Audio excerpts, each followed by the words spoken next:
Dear students, एक बार आपका फिर से स्वागत है केमिस्ट्री की क्लास में।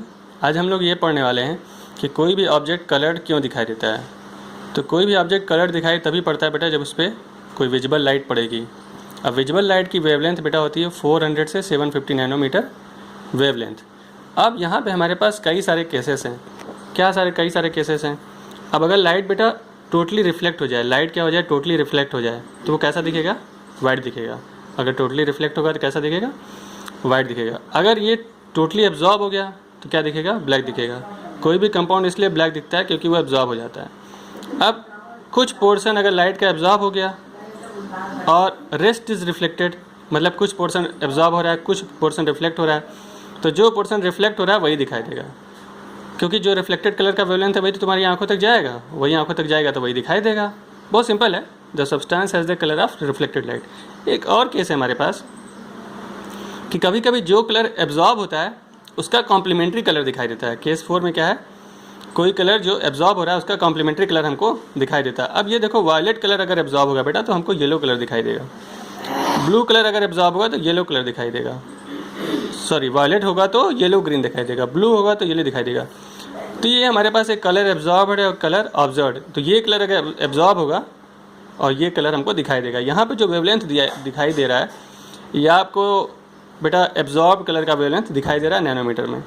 तो इसको याद रखने के लिए मैंने एक छोटा सा एक कलर व्हील भी होता है, मैंने एक बार क्लास में डिस्कस भी किया है।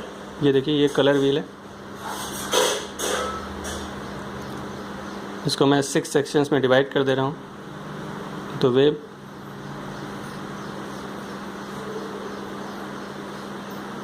ये गड़बड़ थोड़ा बन गया, फिर से बनाते हैं। इंडिगो नहीं रहता है यहाँ पे, एक फिर से बना देते हैं। तो V B G Y O और आ। अगर वायलेट कलर एब्जॉर्ब होगा बेटा तो येलो दिखाई देगा, ठीक है ना? ऐसे याद करो। अगर ब्लू एब्जॉर्ब होगा तो अब यहाँ पे देखो ऑरेंज आ रहा है, तो ऑरेंज आ रहा है बेटा, ग्रीन ब्लू के बाद ऑरेंज आ रहा है। तो ये एग्जैक्ट नहीं है, लेकिन मोटी मोटा ये सही है, मतलब सुपरफिशली ये सही है। तो इससे आप लोग को थोड़ा हेल्प मिल सकता है। तो ध्यान रखेंगे, अगर पूरा का पूरा बेटा एब्जॉर्ब हो गया तो ब्लैक, पूरा का पूरा रिफ्लेक्ट हो गया तो वाइट, अगर part of the colour absorb हुआ तो कॉम्प्लीमेंट्री कलर, या फिर colour of the wavelength light, colour of the reflected light. अब उसके बाद आते हैं हम लोग कुछ इंपॉर्टेंट टर्मिनोलॉजी पे। अब कोई ऑर्गेनिक कंपाउंड है बेटा, तो एक साइंटिस्ट थे, विट उनका नाम था। कोई ऑर्गेनिक कंपाउंड है वो आपको कलर क्यों दिखाई देता है? अगर उसमें कुछ सर्टेन ग्रुप्स हैं तो वो कलर दिखाई देगा। तो ऐसे ग्रुप्स जिनकी वजह से बेटा कलर एग्जिबिट हो उनको हम लोग क्रोमोफोर कहते हैं। तो अगर कोई कंपाउंड में नाइट्रो है जैसे, ठीक है, NO2 है, NO है, N डबल बॉन्ड N है, या तो वैसे कंपाउंड में क्या आते हैं, हमको कलर दिखाई देते हैं। तो इसको क्या बोलते हैं? क्रोमोफोर। क्रोम बेटा एक ग्रीक वर्ड है जिसका मतलब होता है, क्रोम का मतलब होता है क्या? कलर। अब एक वर्ड और होता है ऑक्सोक्रोम।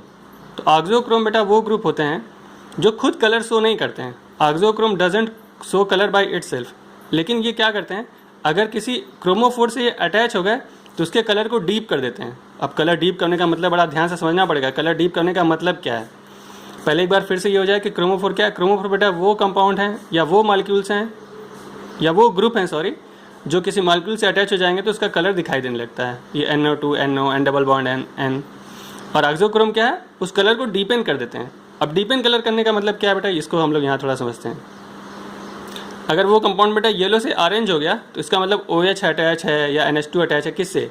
जैसे मान लो तुम्हारा स्ट्रक्चर है कंपाउंड का, NO2 भी लगा हुआ है और उसमें एक NH2 भी लगा हुआ है ना, NO2 भी लगा हुआ है, NH2 भी लगा हुआ है। जैसे बेंजीन है, एक पोजीशन पे NO2 लगा हुआ है, एक पोजीशन पे NH2 लगा हुआ है। तो वहाँ पे कलर क्या होगा? डीपेन होगा। डीपेन होने का क्या मतलब है? येलो से ऑरेंज, ऑरेंज से रेड, रेड से पर्पल, पर्पल से ब्लू, ब्लू से ग्रीन, ग्रीन से ब्लैक। ये क्या हो रहा है बेटा? ये कलर डीपनिंग का स्टाइल है।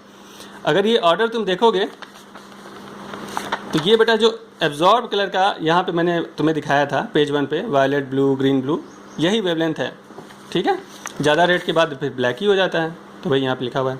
क्वेश्चन पूछा मैंने, how we can say that one colour is deeper than another if the wavelength of the absorb light, ध्यान देंगे रिफ्लेक्टेड लाइट नहीं, if the wavelength of the absorb light is greater than we can say that colour is deeper. अच्छा, एक मैंने यहाँ बेटा आपके लिए यूवी विजुअल स्पेक्ट्रा रखा हुआ है। ये क्वेश्चन में कई बार पूछा जाता है। ये देखो, ये तुम्हारा एब्जॉर्बेंस है बेटा और ये लैम्डा है वेवलेंथ के बीच, ये कर्व खींचा गया। ये चीज़ें क्लास में भी एक बार डिस्कस हुई हैं। तो अगर मान लो कोई ग्रुप ऐसा लगा दें कि इसका रेड शिफ्ट हो जाए, क्या हो जाए, रेड शिफ्ट हो जाए। रेड शिफ्ट करने का मतलब लैम्डा मैक्स क्या हो हमारा बढ़ जाए, ये लैम्डा मैक्स है। जिस पोजीशन पे बेटा एब्जॉर्बेंस मैक्सिमम होता है उसको हम लोग लैम्डा मैक्स बोलते हैं, ठीक है। तो यहाँ पे एब्जॉर्बेंस मैक्सिमम है, ग्राफ देखिए यहाँ पे एब्जॉर्बेंस क्या मैक्सिमम है। अब अगर ऐसा कोई ग्रुप लगा दें कि वेवलेंथ लैम्डा मैक्स हमारा बढ़ जाए, मतलब रेड शिफ्ट हो, तो उसको हम लोग बोलते हैं बैथोक्रोमिक शिफ्ट, मतलब shift in the wavelength towards writer side, towards right side. और हिप्सोक्रोमिक तब बोलते हैं जब ब्लू शिफ्ट हो, मतलब आपका वेवलेंथ क्या हो, लैम्डा मैक्स क्या हो, घट जाए। एक और टर्म है हाइपरक्रोमिक। हाइपरक्रोमिक का क्या मतलब है, इंक्रीज इन एब्जॉर्बेंस, अगर एब्जॉर्बेंस ही बढ़ जाए। और एक हाइपोक्रोमिक भी होता है, ध्यान दें ये टर्म कन्फ्यूजिंग है, हिप्सोक्रोमिक और हाइपोक्रोमिक। तो हिप्सोक्रोमिक का मतलब बेटा वेवलेंथ घटना ना, हाइपोक्रोमिक का मतलब क्या है, एब्जॉर्बेंस घटना। हाइपोक्रोमिक का क्या मतलब है, एब्जॉर्बेंस घटना। ठीक है, बात समझ में आ गई। चलो फिर अब दो थ्योरी बेटा प्रपोज की गई है।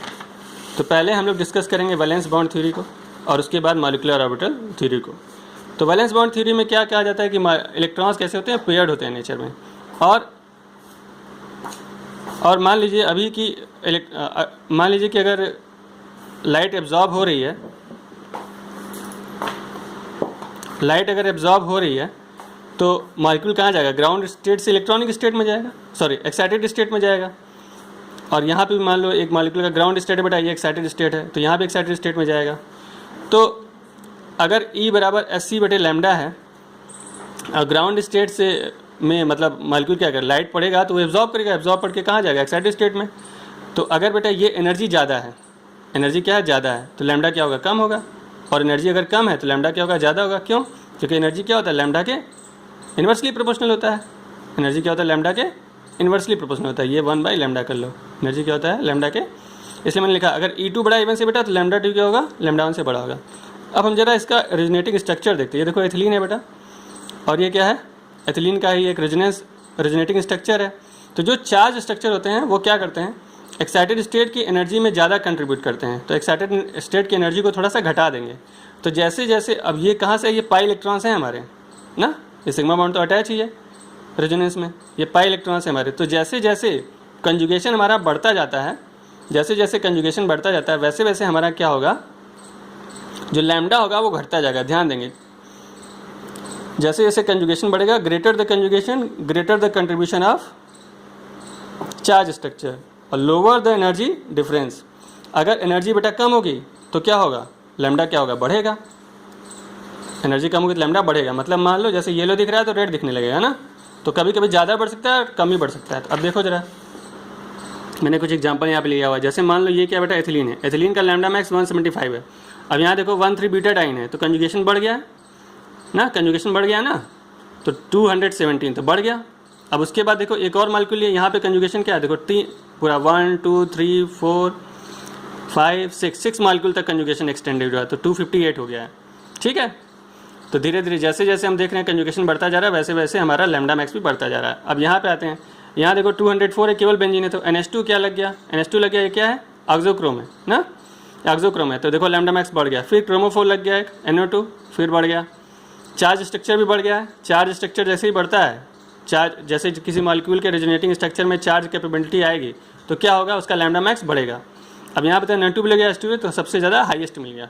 एक और लास्ट में चीज़ देखते हैं, स्टेरिक इफेक्ट।